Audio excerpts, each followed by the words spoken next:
केंद्र सरकार के कर्मचारियों और पेंशनरों के लिए 8वें वेतन आयोग को लेकर एक महत्वपूर्ण प्रक्रिया आगे बढ़ रही है। इस प्रक्रिया के तहत 25 फरवरी 2026 को नई दिल्ली में एक बैठक निर्धारित की गई है। यह बैठक कर्मचारी और पेंशन से जुड़े प्रतिनिधि संगठनों के स्तर पर होगी, जिसका उद्देश्य है वेतन, भत्ते, फिटमेंट फैक्टर और सेवा शर्तों से जुड़ी मांगों को एक साथ संकलित करना है। इस बैठक में अलग अलग मांगों को मिलाकर एक साझा प्रस्ताव तैयार करने पर चर्चा की जाएगी, जिसे आगे चलकर वेतन आयोग के समक्ष विचार के लिए रखा जाएगा।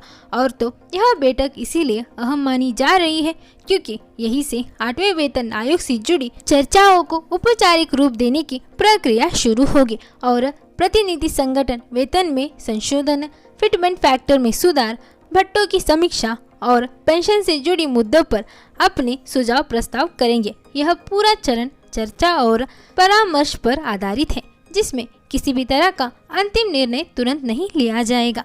और बात करें कर्मचारी और पेंशनरों की अपेक्षा की, तो कर्मचारी की ओर से यह अपेक्षा रखी जा रही है कि वेतन संरचना को वर्तमान महंगाई और जीवन व्यापन की लागत के अनुरूप बनाया जाए और पेंशनर के लिए पेंशन की गणना पद्धति और रिटायरमेंट के बाद मिलने वाला लाभ की समीक्षा की मांग भी शामिल है।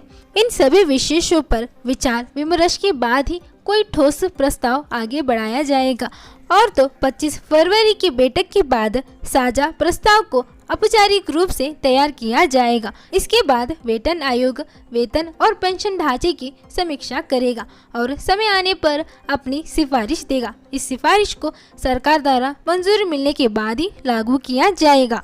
और अब बात करते हैं लागू होने को लेकर स्थिति वर्तमान में। तो वेतन या पेंशन में तत्काल बढ़ोतरी को लेकर कोई अंतिम घोषणा नहीं की गई है। ये प्रक्रिया चरणबद्ध है और इसमें समय लगना स्वाभाविक है। जब भी कोई अधिकारी निर्णय लिया जाएगा, उसकी जानकारी नियम अनुसार साझा की जाएगी।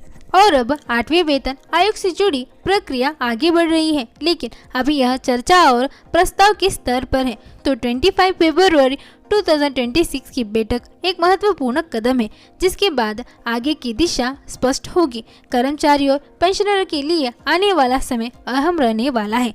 तो दोस्तों, आपका क्या कहना है? इस बैठक में 8वें वेतन आयोग के कर्मचारी और पेंशनरों के हित में ही निर्णय लिया जाएगा या नहीं? हमें कमेंट में जरूर बताइए। और अगर आप रोज ऐसी ही जरूरी खबर पाना चाहते हैं तो हमारे चैनल को सब्सक्राइब कीजिए, बेल आइकन को भी जरूर दबाइए ताकि हर अपडेट को आप तक सबसे पहले पहुंचे।